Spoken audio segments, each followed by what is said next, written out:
Good evening. Welcome to South Asia Newsline. I'm Surbhi Sharma. Here are the top stories we are tracking for you on Wednesday, the 21st of November. Indian capital wakes up to thick blanket of smog. Air quality remains poor.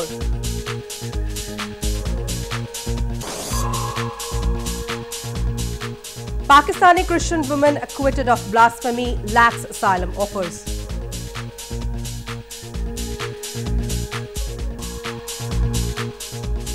And at least 55 killed in suicide bomb blast in Afghanistan capital.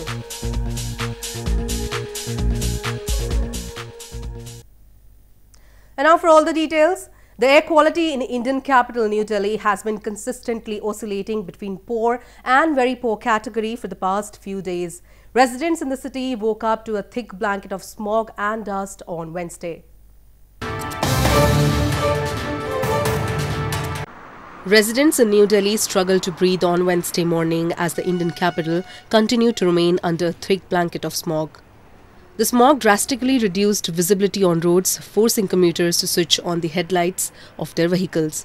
The US Embassy said PM 2.5 levels in Delhi had soared to 367 at 6 a.m. That would put the pollution at hazardous level and pose a serious health risk to residents. जो ये pollution है उसके साथ पूरी जनता compromise कर रही है सबको मिलके काम करना पड़ेगा सरकार को इंडिविजुअल्स को भी Delhi has been suffering from hazardous air quality for the past few months now as a result of farm stubble burning in the neighbouring agricultural provinces of Punjab and Haryana and vehicular pollution aggravated with construction activities. Delhi's air is among the worst in the world, although many in the city of more than 20 million are unable or unwilling to protect themselves from its effects.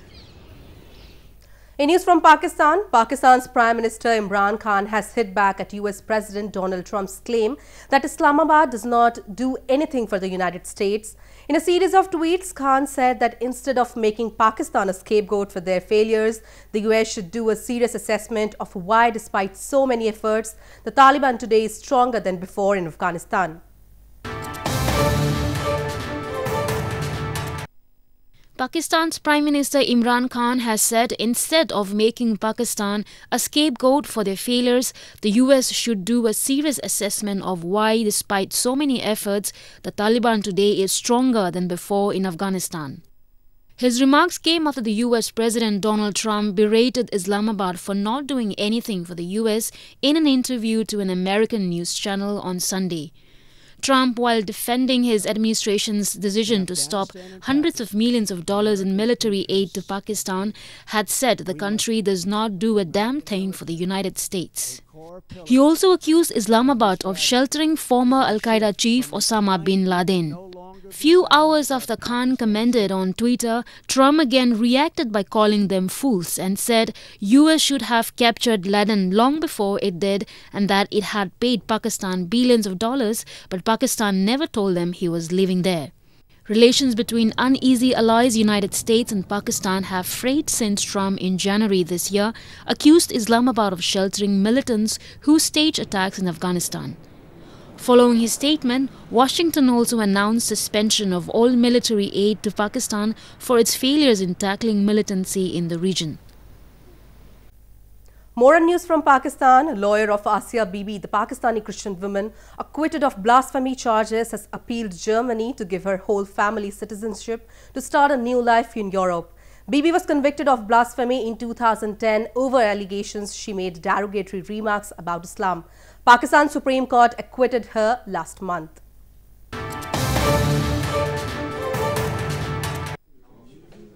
Saiful Muluk, lawyer for Asia Bibi, a Pakistani Christian woman acquitted of capital blasphemy charges on Tuesday, appealed to Germany to give her whole family citizenship to start a new life in Europe. Saiful Muluk told a news conference in Frankfurt that Bibi is now free, but she and her family needs a passport to leave the country. Muluk, who has himself sought refuge in the Netherlands after being threatened for taking on Bibi's case, further added that Bibi had no preference as to which country she would travel for asylum. If the German Chancellor today directs her ambassador at Islamabad to issue for passport one to Asia Bibi, one to her husband Ashik, and two to her two daughters, to giving them, conferring upon them the German nationality. None can stop them for 1 second even, 1 second, because they are not Pakistani, they are no more Pakistani. But no government is so far coming forward in such an open and free manner. Bibi was convicted of blasphemy in 2010 over allegations she made derogatory remarks about Islam after neighbors objected to her drinking water from their glass because she was not Muslim. The Supreme Court of Pakistan acquitted her last month.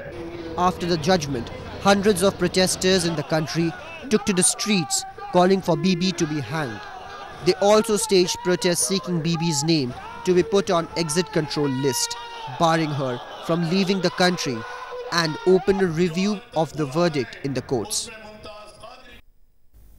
Moving on, massive anti-Pakistan protests were held recently across Balochistan by activists and common public to demand immediate release of missing Baloch persons whom they claim have been abducted by Pakistani forces. The protesters highlighted that Pakistan has been using enforced disappearances and extrajudicial killings in Balochistan to muzzle dissenting voices. Massive anti-Pakistan protests were held recently across Balochistan by activists and locals against enforced disappearances of innocent Baloch people. The protesters demanded the immediate release of hundreds of Baloch activists and intellectuals who they claimed have kidnapped and are being tortured by the Pakistani army and the inter-services intelligence. They blamed the judiciary and government for failing to take notice of the alarming situation. They also demanded that enforced disappearances should be criminalized. Baloch activists have long blamed that Pakistan forces use extrajudicial killings and enforced disappearance as means to muzzle dissenting voices in Balochistan. They have been protesting worldwide to seek help from the international community and human rights organizations. In news from Afghanistan, at least 55 people were killed in a suicide bomb attack that took place during a religious congregation at a banquet hall in Afghanistan's capital, Kabul. More than 80 people were injured in the blast.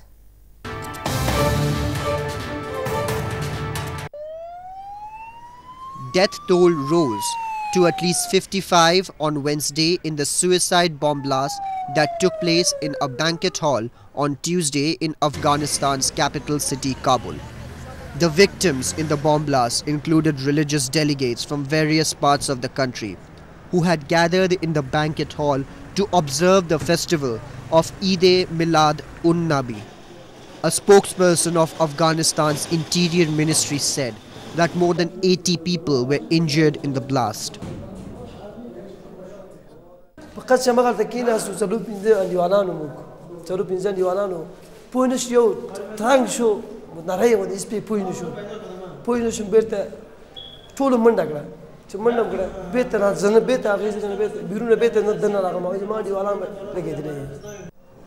Militant group Taliban denied any involvement in the blast and condemned the attack on religious preachers and scholars.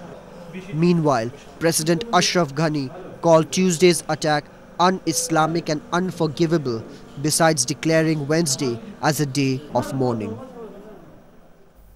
Moving on to news from Bangladesh, a renowned Bangladeshi photographer and activist Shahidul Alam was released from prison on Tuesday night after more than 100 days behind bars in a closely watched freedom of speech case. Alam was detained in August for posing comments on the protests that were sparked in the country after a bus ran over 2 students, leading to their deaths. Shahidul Alam, an award-winning photographer and activist in Bangladesh, was released from jail late on Tuesday after spending more than 100 days behind bars. Alam was detained in August from his Dhaka apartment building on charges of spreading rumors on social media with the aim of inciting violence.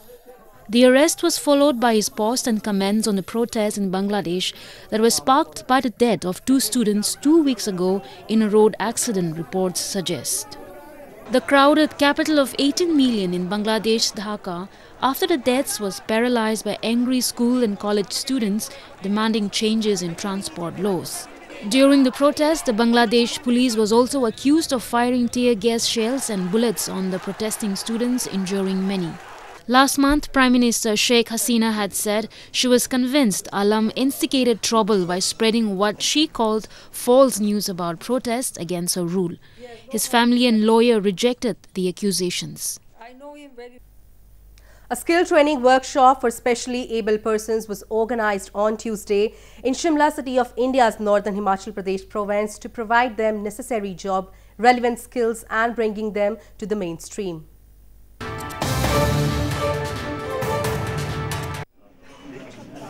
A skill training workshop for specially abled persons was organized recently in Shimla city of India's northern Himachal Pradesh province. The workshop was organized by the provincial government, in which more than 2,000 specially abled persons participated and learned skills related to different fields. It aimed at teaching necessary job-relevant skills to the specially abled persons and bringing them to the mainstream. इसमें वैसे तो हम हर वर्ग के लिए काम करते हैं, लेकिन आज विशेष तौर पर ये आज का कार्यक्रम इनके लिए है और मुझे ऐसा लगता है इस प्रकार के कार्यक्रमों से, सेमिनार से, वर्कशॉप से इनको और ज़्यादा स्किल मिलेगा और हमारी कोशिश रहेगी, हमारे विभाग की भी ये कोशिश है कि हम इन बच्चों की ज़्यादा से ज़्यादा इन्वॉल्वमेंट इन सारे विषयों पे करें। लोगों को बहुत ज़्यादा अवेयरनेस की ज़रूरत है कि इंडिपेंडेंट क्या होता है कि जहाँ पर भी डिसेबिलिटी होती है ना, वहाँ पर ये हो जाता है कि भाई ये तो बच्चा विकलांग हो गया, अब ये कुछ कर नहीं सकता और उसको चैरिटी इशू बना देते हैं। वो अभी तक नहीं आ रहा कि नहीं ये चैरिटी इशू नहीं है, इसको आप मेन स्ट्रीम में लाने के लिए इसको अर्निंग मेंबर बनाओ। The specially abled persons often struggle to make a living for themselves in India. However, some government programs and efforts of the social workers are producing results, and slowly these persons are coming to the mainstream. Muslims across India and Nepal on Wednesday took out processions and offered prayers in mosques to observe Eid-e-Milad-un-Nabi, the birth anniversary of Prophet Muhammad. Similar scenes were witnessed in neighboring Nepal, where people took out a rally to mark the festival.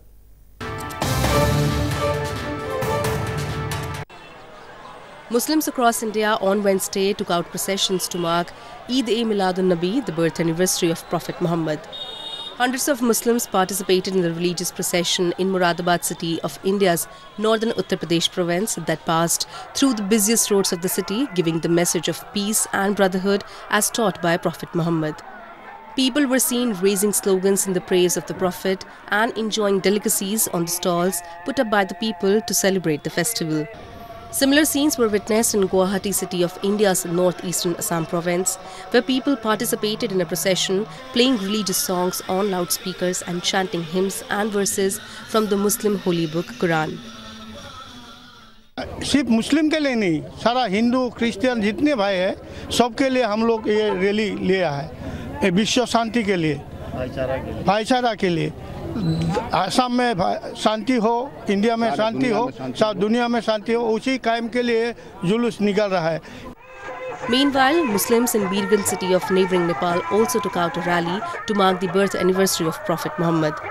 Prophet Muhammad was born in Mecca, Hijaz, now Saudi Arabia, in AD 570. He is considered a messenger and prophet sent by God to preach the message of peace. He passed away on the same day in 632 AD. Well, that's all we have for you from South Asia this evening. Now our viewers can watch the show on southasianewsline.com. You can also visit us on facebook.com/SAsia Newsline and follow us on Twitter @SAsia Newsline. That's all in tonight's edition. We will see you same time tomorrow. Good night.